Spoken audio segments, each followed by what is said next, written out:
All right, here we go. So, what have we got? We've got a tank of water, initially containing 400 liters.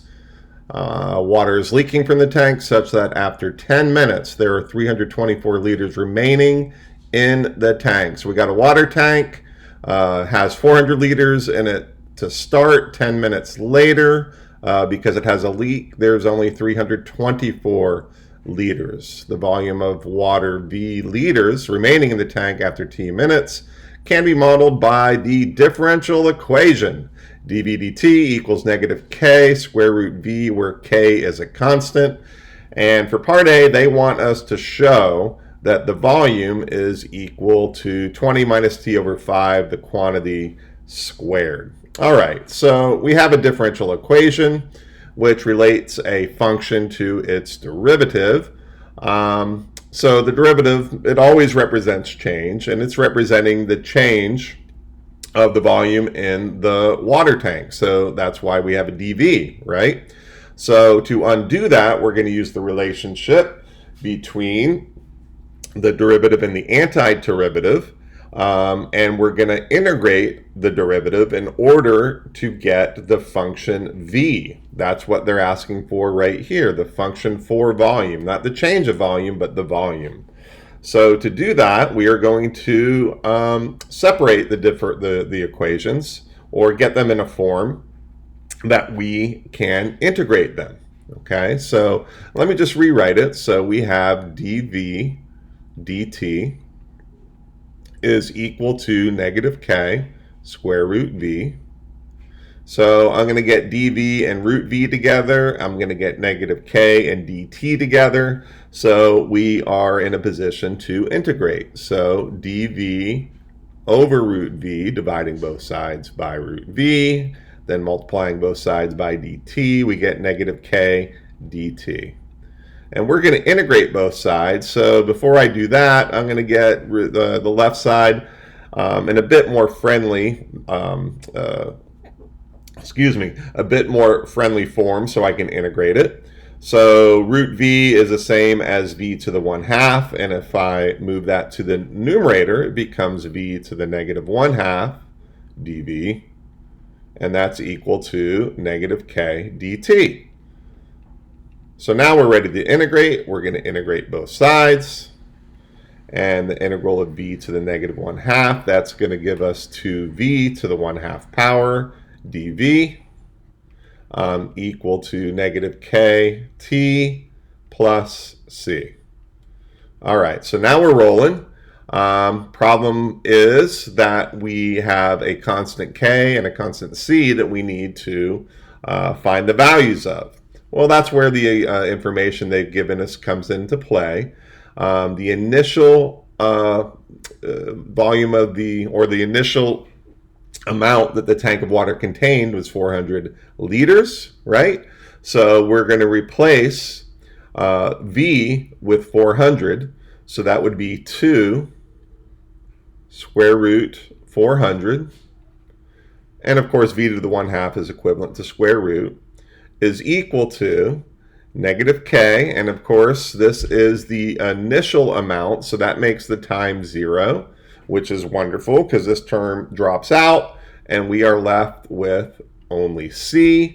Square root of 400 is 20, 2 times 20 is 40, and we get the constant c. So we're ready to rewrite this equation by replacing c with 20. So we have 2v to the 1/2 is equal to negative kt plus 40. And I'm going to go ahead, eventually we're going to have to isolate the v. So I'm going to go ahead and divide everything by 2, the coefficient 2 here, just to make things maybe a little simpler. So this is going to be equal to negative kt over 2 plus 20. Well, now we need to find the value of k. Well, we also know that after 10 minutes, there were 324 liters. So I'm going to replace v with 324. V to the 1/2, that's actually square root. So square root 324 Either way you write it, you don't have to write it as a square root. You could write it as 324 to the 1/2 if you wanted to, is equal to negative k. T is what, 10? Yep, 10 minutes, all over 2, plus 20. So square root of 324 is 18. So 18 is equal to negative k over 5, simplifying. No, that's not k over 5. That's 18 is equal to negative 5k. Be careful, don't make a silly error like I just did. Plus 20. Subtract 20 from both sides. We get negative 2 equals negative 5k. And so k is equal to 2 over 5. Fantastic news, because now I can replace k right here and I'll have my volume equation. So let's see, v to the 1/2 is equal to negative 2/5 t over 2 plus 20. Clean that up a bit. We get v to the 1/2. Negative 2/5 over 2. That's going to be what? Negative 2/10, which simplifies to negative 1/5 t plus 20.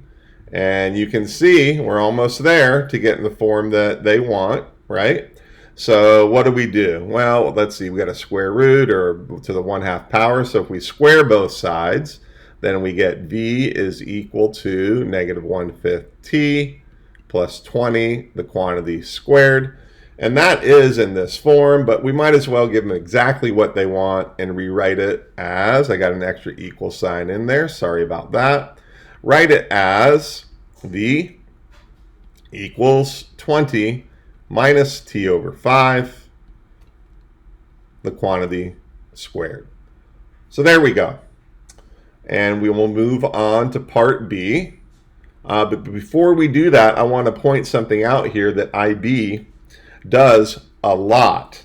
If they have a question where there's more than one part to it, very often they sort of hold your hand through it in that they give you the opportunity to get later questions or questions other than the first part, even if you don't know how to do the first part. And they do that a lot by saying, show that something equals something else, like they did here. So if you did not know how to show that v equals 20 minus t over 5 squared, it does not stop you from being able to do part B. So don't ever give up on a problem just because you can't do the first part. We need this formula to do part B. And that's all we need, and the information they give us, of course. Find the time taken for the tank to empty. Well, if the tank is going to empty, the volume would be 0. And we have t over here, so if we replace v with 0, we get 20 minus t over 5, quantity squared.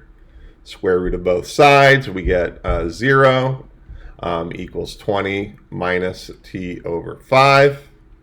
Solving that, negative 20 equals negative t over 5. And then multiplying both sides by what? Negative 5, we get 100 is equal to t, which means it takes 100 minutes for the volume or for the water tank to drain.